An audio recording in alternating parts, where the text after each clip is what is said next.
he announced he would be stepping down from coaching the Spurs. He will transition to being the team president full time. So assistant Mitch Johnson will be hired as the team's next head coach. Just in general with the coaching situation, and then, Wemby and just everything kind of going on with the Spurs. Mase, what do you think is their future? I think I definitely, if this is somebody that Popovich has picked, then I'll respect it, because he's definitely a basketball brilliant mind. When we talk about some of the greatest to ever do it, Popovich is right up there. I don't think there's anybody I could really put above Popovich when it comes to coaching, X and O's, out of bounds plays, just everything we're talking about, and getting his team prepared to play, knowing what it takes to have them ready when the time comes. Even the stellar performance that he gave against a stacked Miami Heat team, Popovich is one of the greatest to ever do it. He has some great talent there, but anybody that he select, I'll go with it. He's like Mike Tomlin, better than Mike Tomlin to us when it comes to basketball. Like, you just trust whatever he says, because he knows what he's talking about.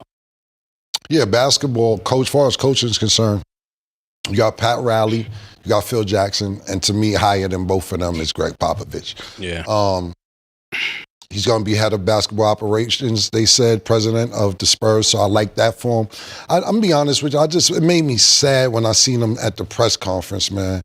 It takes time, especially his age, to come back from a stroke, but he looked a little off balance a little bit. He didn't talk a lot, and that shit made me real sad, man. Because I'm like, the Spurs are my team, for those who don't know.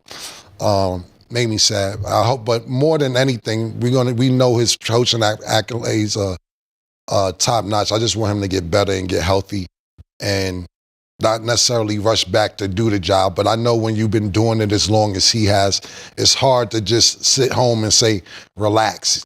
Whether you're 72 or 27, if this is what you've been doing majority of your life, it's really hard. I think he was going to retire a couple years ago, actually, until they got Wemby.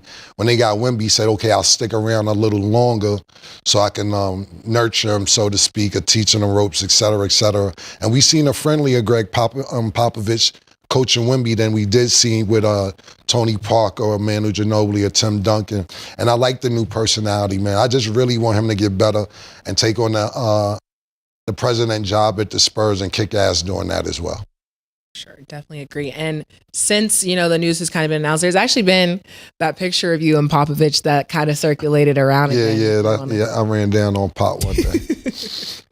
Right, I was actually in Manhattan, and I was at a light, and Greg Popovich was crossing the street just randomly. I'm like, is that fucking Greg Popovich? And niggas like, that's Greg Popovich. I was in a light. I jumped out the car and told my man, get in the driver's seat. I'm coming around the block, I ran down on Greg Popovich. I'm like, yo, I know you don't know me. I need a picture. Spurs is my team. I know you see everybody and they tell you that, but I ain't capping, my nigga. I need a picture. He was mad cool, gave me the flick and all that. We talked for a couple minutes. So. That's fire. And you're actually a Spurs fan. You wasn't just like, oh, I'm all of a sudden I'm a Spurs. You're like, nah. I don't switch up. You see Murder team to team every night. I'll sit there and tell you the Lakers was his team last year. Now we back with Golden State. The skies are looking blue and orange when the Knicks win. I'm finna get my Knicks hat. Yeah, I'm going to get a Knicks hat. I'm a Spurs fan. But it made me become a Spurs fan, to be totally honest with you. It's like I was like in between teams. I'm like, I don't want to just ride Chicago, pause, everybody's doing that, the Lakers. So shout out to my man Rod Strickland, and he didn't stay there that long, but when Rod Strickland went to the Spurs, I was like, I'm going to stick with the Spurs because we got a nigga from New York that's actually nice. Went to DePaul, New York basketball legend. I'm like, I'm a Rod Strickland fan, so that made me become a Spurs fan. This is before Tim Duncan. I think Sean Elliott was there, Lloyd Daniels. Yeah, that's when I was a Spurs fan. It's like, well, that's all the time that we had not played. Yeah, man. And when he said Sean Elliott, that was back around the time I was a Spurs fan, when they had Steve Kerr, Why'd you leave? Things happened. Titletown got on the move. Titletown wasn't even there. Titletown actually came after that, to be honest with you. Was your fan when niggas started winning the titles? Who? The Spurs. Because the team you talking about, they wasn't title town back then. They didn't When win they the title. had David Robinson, that's when that was my team. You just had Sean Elliott. Yeah. Yeah, but played it with was 1 David. year, and then after that, he left out. I know. But what about after that? They won 4 titles without David Robinson. That's when they were my team. What are you saying? I'm just He's acting like your question is crazy. Yeah. Like, what are you Because saying? what I'm saying is, he said when Sean Elliott was there, Dave Robinson, they won 1 title. It was 4 titles after they left. So I'm trying to figure out if that was Tony Parker and all of them. Yeah, that was my team. A little bit before that, but you know. Nah, his title style started when the Knicks won in '73. That's when. Let's not forget, he was the real Lakers fan. Yeah. The Lakers is where Title Town start for me. That's the origin of Title Town. What about Boston? Showtime. Huh? What about Boston? I ain't really like Boston. That's probably the only team I never really liked. My stepdad used to force me to watch Boston. That's why I have that's why I got a problem. Nah, I got a problem with Boston. You know Why? I just hated watching them because I had to watch them. No, I get what you're saying, but Mase was claiming Boston was his team, and I know Title Town is on the move. I get it. I didn't say. I just don't I never get your. said Boston. Last season you did. Yes, that was the whole I said argument. they would win it. That was the whole argument. You were like JT, my dog, and Jaylen Brown, and Batman and Robin. Then when No, Jason I Tatum said in and order for them Jaylen to Brown win. said we never seen Title Town, it was downhill ever since then. Right. Niggas said they ain't Y'all really play on my Title Town. dogs, like Y'all what? ain't really Title Town. Nah. That it been downhill for Boston ever since then. They only won 1. Yo, it's been downhill. I try to give him the benefit of the doubt because, Jaylen Brown was from Marietta. He went to school in Marietta. But, people show you who they are. You believe them the first time. Okay. We'll revisit that. I have plenty of questions, but we will wait. So I'm just confused about a lot of things, but I'm learning. We all confused that. We all It's called confused. spin cycle. I have a theory. I just don't know if you're willing to accept it. I want to hear it. Yeah, I want to hear it. I just don't feel like you like Jason Tatum. What? I don't feel like you like Jason Tatum. I think you think he's a good player, but I don't think you're ready to make him like the leader. I just don't feel like I never you like thought Tatum. he was the leader. I always thought Jaylen Brown was the leader. So you don't like Jason Tatum as a leader? It's not that I don't like him. That's what me and Ken was talking if about. Jaylen Brown was the quote unquote leader, I feel like you would like the Celtics. No, I don't like the Celtics. It has nothing to do with Jason Tatum.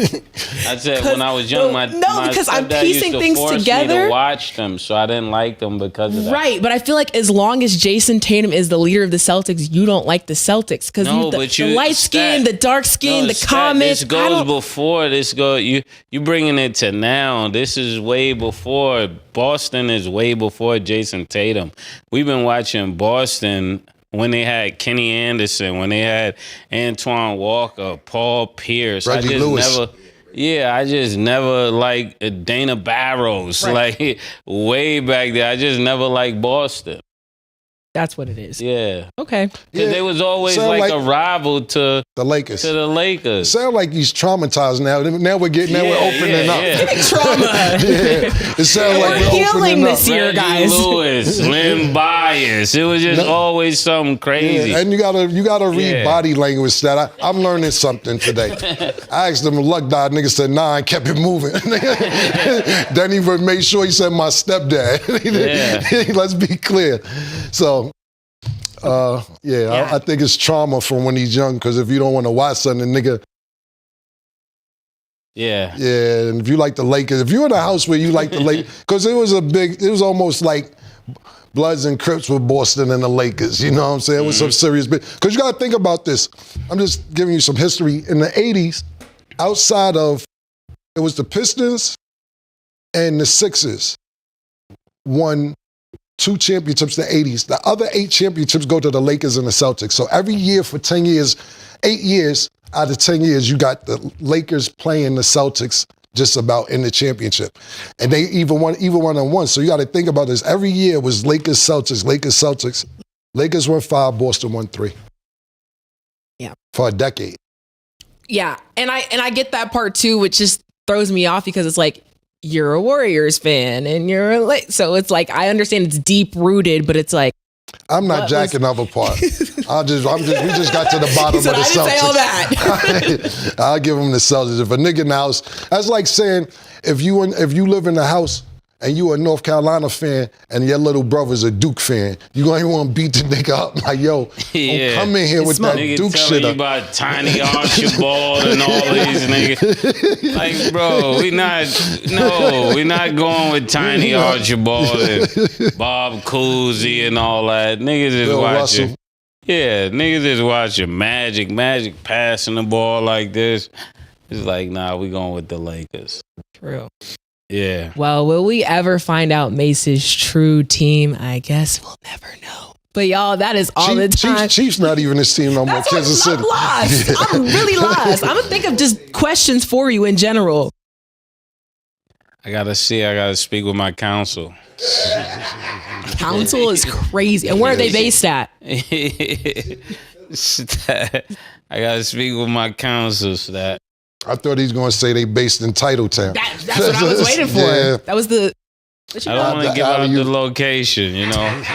People start showing up from everywhere that don't belong. I can't just give out the address on the air like that. Nick knows where it's at. How he know where it's at and we don't know where it's at? Cam know where it's at. I'm confused. I don't know.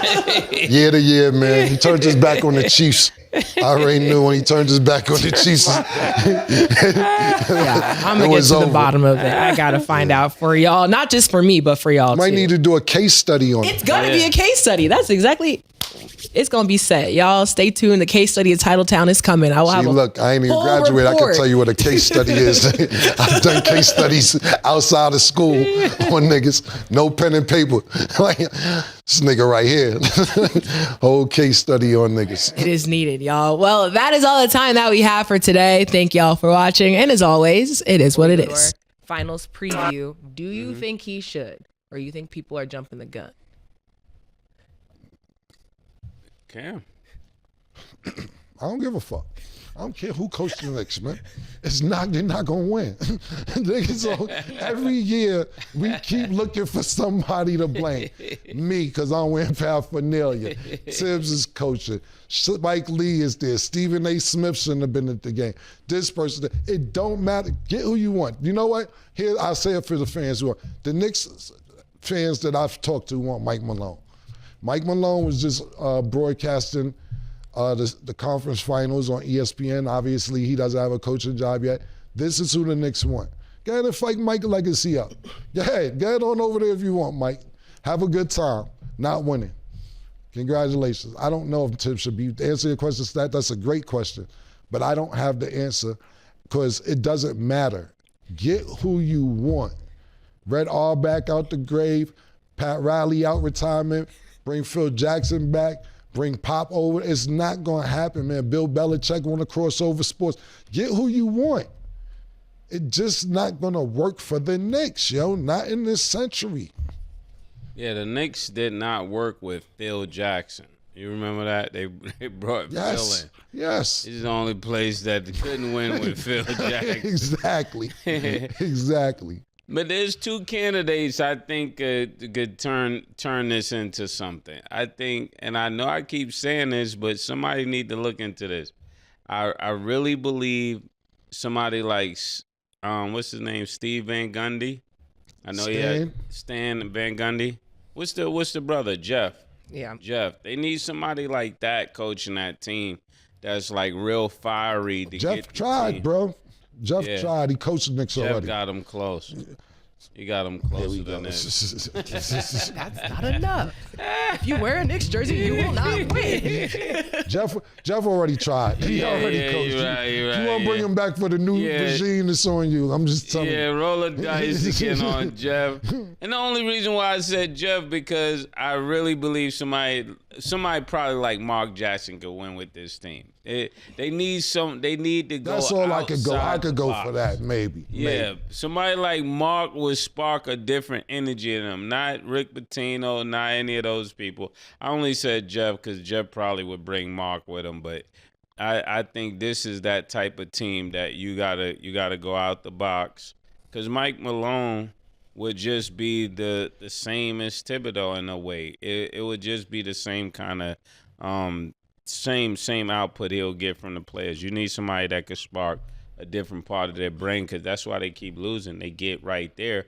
But in order to win, you need somebody that could push you past that point so you can end up winning those games that count. Because right now, they need somebody that could tell them that also that Jalen Brunson got to be in championship shape. Cat Williams. Nah, I keep saying Cat Williams. Karl Anthony Towns. Carl Anthony Towns. You do keep saying Gotta Cat be. Carl Anthony Towns got to be in championship shape. And I think those are the things that's going to really make this team a really formidable opponent. Until then, they just going to have just enough gas to get where they got this year. I think that's a great suggestion, Mark Jackson, because Mark Jackson is a player's coach. Yeah. And hearing the stories about him, not just as a coach, as a teammate, even Reggie Miller, when he talks about Mark Jackson, because Mark Jackson also played for the Pacers as well, how he used to hype him up and tell him, you know, we hear Reggie Miller tell these stories like Mark Jackson put that battery in my back. That's how I had 40. That night I have 39. Mark Jackson he was in my ear telling me this, that, and the third. And I believe that's where Steph Curry and not saying Steph Curry and Klay Thompson weren't already great shooters, but when you got a coach that's on your side and in your ear and telling you, you got these niggas, it means a lot.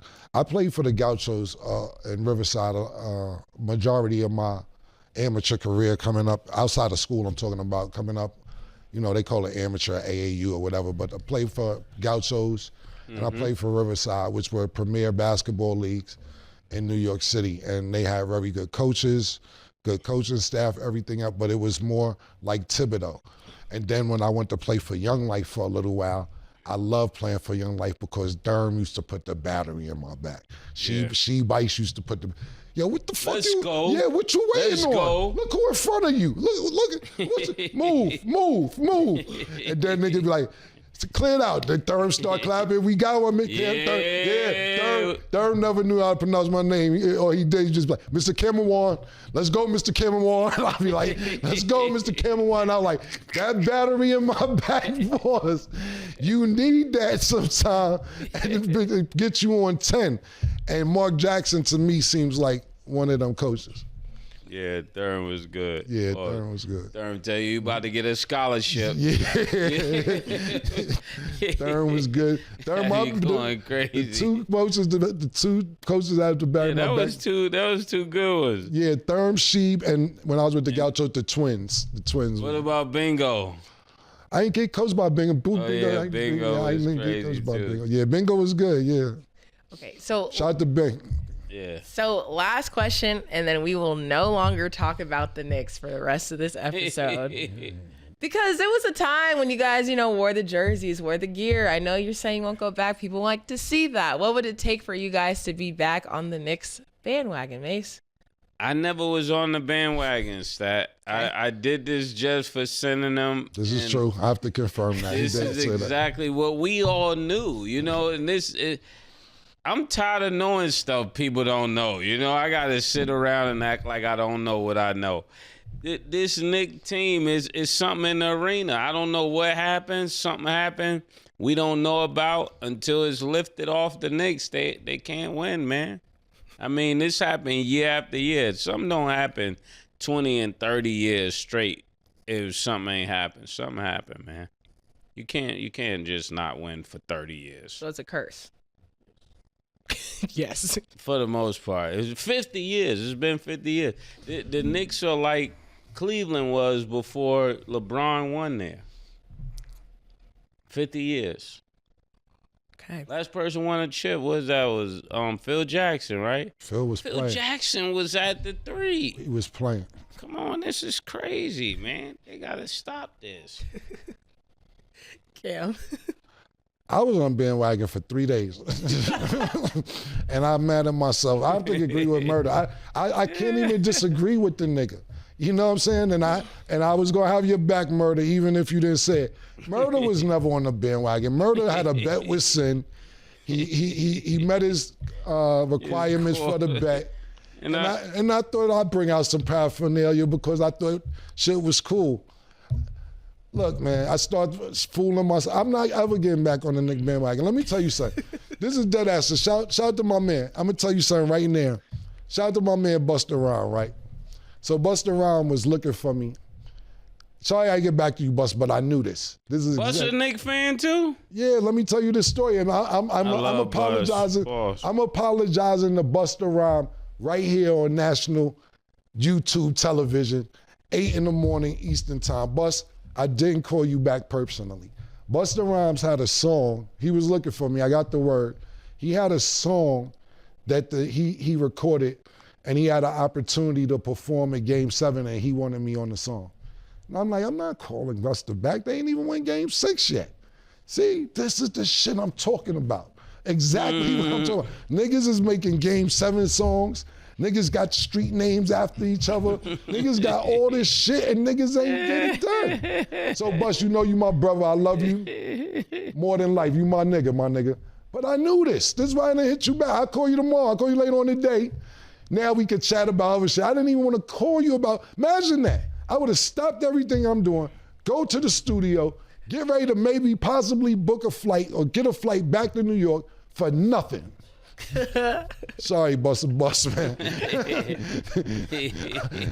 Glad I didn't take that time out my weekend to do all that. The song nothing. was called Game 7? I don't know what the song was called, but it was a song for Game 7 to perform at Game 7 in the Garden. And it wasn't, Game 6 didn't even happen yet. So I was like, it's the celebration I'm talking about. Exactly. Counting your chickens. Can't count your chickens, man. Yeah. I remember Killer, you told me something when we was growing up. You said you don't count any money until you have it. Yeah, that's a fact. I used to count my money. Yeah. That's what made me mad with niggas, you know? Yeah, you man. can't count the money until you got it. Yeah, I don't give a fuck, nigga, tell you, yo, it's $1 million on the table. Yo, we got $200,000. Yo, we got $20. If it ain't in your pocket or your possession, it's not yours. Listen, you know, it's a lot of wire transfers now and everything, and doing shows. Everybody has their own process of doing shows. So the process of doing shows, and like I said, everybody's different. Some people want 80% up front, some people want 10%. The way I usually work is you give me half, and right before I get on stage, I'll do the other half. But coming up, everything doesn't run smooth. Everything's not an amphitheater. Everything's not arena. Sometimes you're in clubs. Sometimes you're dealing with promoters who are drug dealers and don't know how to do business correct way because they just got money. They like, oh, you could book this nigga? I just made $30,000 a day. Book that nigga, da-da-da-da. Just naming a number, not saying that was my number, anybody's number. But what happened is sometimes these promoters base your second half, which like I said, for me, second half, on the crowd coming and liquor being sold. So they may, let's say let's use the number I use, you want 30,000. They send you 15,000. When you get there, you supposed to pick up the other 15,000. When you get there, it's not as crowded as they may think. The liquor may not be sold, so they telling you, hold on a minute. We waiting for more people to come. Wait for more, look, I don't give a fuck if one person in here, 1 million people in here. The deal is the deal. That is you as a promoter to have the money ready. But sometimes you run into situations where they like, oh, with the second half, we ain't got it. I remember, shout out to my man British. British actually took one of the promoters' car title and his gold teeth out his mouth because he didn't have the second half. Because I told him that's just your problem, it's not my problem. You put me in this situation, so I need mine. But that's niggas counting money before you get it. You think that other 15 was gonna be waiting on you, so you spent the first 15. Yeah. Cause you like, yo, I'm about to get another 15, it's all good. And now he ain't got your 15, your rent due, car note due, insurance due, child support, whatever bills you got, you thinking you got a 15. In a little bit. Course. What happens, and I know it's early, if Ant-Man ends up sending Steph Curry home too, adding that to his list? What do you think kind of happens to his legacy, and how would you feel about that? And Killer answered this a couple weeks ago. If he sends LeBron home, KD home, and now Steph, then he becomes the new official king of the NBA because he's actually the person that sent everybody home that really was on that level from the generation past. To me, that's how I look at it. If he could send LeBron home, he definitely can send Ja and them home and everybody else. So I think this is a real like Thanos moment where you just add another stone to the glove, you know? That's what it's going to be. Yeah, listen, what I'll say is this, that Anthony Edwards, I like that. I like his not give a fuck attitude, to be honest with you. And you sent KD home last year, you sent LeBron home. If you send Steph home, it'll be great for his personal achievements. You ain't win no chip, nigga. You ain't get to a chip yet. So you're doing what you're supposed to be doing against a 40-year-old, against a 37-year-old, against a 36-year-old. It's going to be 37-year-old. These guys are still great. They're still phenomenal players. But as a strong young 23-year-old, you're the first pick. And, a lot of people, we got caught up on John Morant and forget Anthony Edwards was also a number one pick. You're doing what you're supposed to be doing. So I'm not saying that you're not overachieving, but as a number one pick, this is what you're supposed to be doing. But if you beat Steph and beat LeBron, it's Shea or the Joker waiting. And then after that, it's going to be whoever wins in the Eastern Conference. So you could beat all these people that's older that you're supposed to be beating, but you're not going to, if you don't win the championship, you did what you're supposed to do. Do I think he's a phenomenal player? Absolutely. Do I think he's one of the best talents? Yes, absolutely. Do I think he's the best 23-year-old on the planet? Yes. But you have to win it all. You can't get credit for beating an Asian nigga. You're beating niggas who already done it. You get what I'm saying? We got to sit here and give a lot of credit because of nutrition, because of niggas taking care of their body, because of niggas eating better. A lot of niggas was washed at these niggas' age, especially LeBron's age. We don't have a lot of 40-year-old superstars. You don't have a lot of 37-year-old superstars talking about Steph Curry. You don't have a lot of 36, 37-year-old superstars talking about Kevin Durant. We bring up people's ages all the time when they was doing, the people we grew up looking at, when they was 33, 34 was a dub. We look at Dwayne Wade as one of the best players to some people out there. He retired at 36, and it wasn't a good ending. Like he didn't end his flash. You know what I'm saying? He didn't end his flash. So with that being said, I think that I will give Anthony Edwards credit for sending him home, but I'm not giving him all that the best player in the world if you don't win. You got to win. Yeah, Stab, what do you think about the 37-year-old superstar? 37-year-old I'm recording, bro. I got to call you back, man. This nigga Rich Paul, man. Yo, let me ask you a question. We filming right now. What if Ant-Man beats Steph Curry, man? What do you think about his legacy? I was just making sure y'all was on the air. Yo, listen, man. You don't know? You don't want to say nothing? I respect the craft. Y'all working. I was just. If Ant-Man sends Steph Curry home, what do you think of his legacy so far? Ant-Man is dangerous. All right. He's what you call a killer ant. Oh, a killer ant. Okay. Yeah. All right. Yeah. All right. I'll call you when I'm done, bro. All right. A killer ant. Killer ant. That's a new one. Yeah. That's good, though. Those are true. And then how I feel about it, I don't think we can make a statement until the end. I think we kind of have to see how the career plays out. Kind of like when you're saying, when you jump the gun too quick, you don't want to be quick on the new hotness, but he's definitely proven himself and continues to do that. Yep. So I'm just excited to see what happens for him in the future because he's one of the few people in this space and in this place to begin with. So shout out Ant-Man for sure. Right, and to add on what you say, Stat, a lot of niggas don't want it. Yeah. You can see niggas who got potential, but they don't want it. You get what I'm saying? Like, yo, I can't do that with LeBron. It's LeBron. Or I can't get physical with KD because I looked up to him. And the thing about it with Ant-Man, You could see him talking shit to these people on the court, but when the game's over, he gives them so much respect. He'll sit there after sweeping the Phoenix Suns and say, my whole life I looked up to Kevin Durant. He's my favorite player. That's my favorite player. So I'm gonna talk a little shit to him, but I got so much respect for him. But you don't see that on the court. Same thing with LeBron James. He'll sit there. You see the nigga pushing LeBron James. So I'm like, yo, what the fuck is that man doing? He wrestling niggas.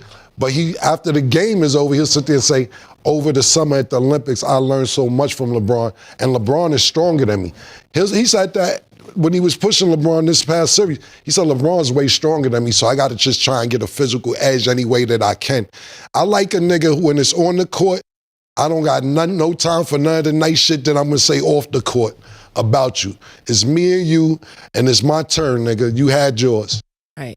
And then after the win, he did a victory lap around the city of LA. Like, Yeah. I had seen that before, but that Yeah. I think is cool. So Yeah. I know people want to push based on the league. Again, at the end of the day, he's going to want it. But one thing we know for sure is that he wants to play the game and he wants to be the greatest. So whatever happens after that, we'll see. Okay, so what will Luka's future be with the Lakers?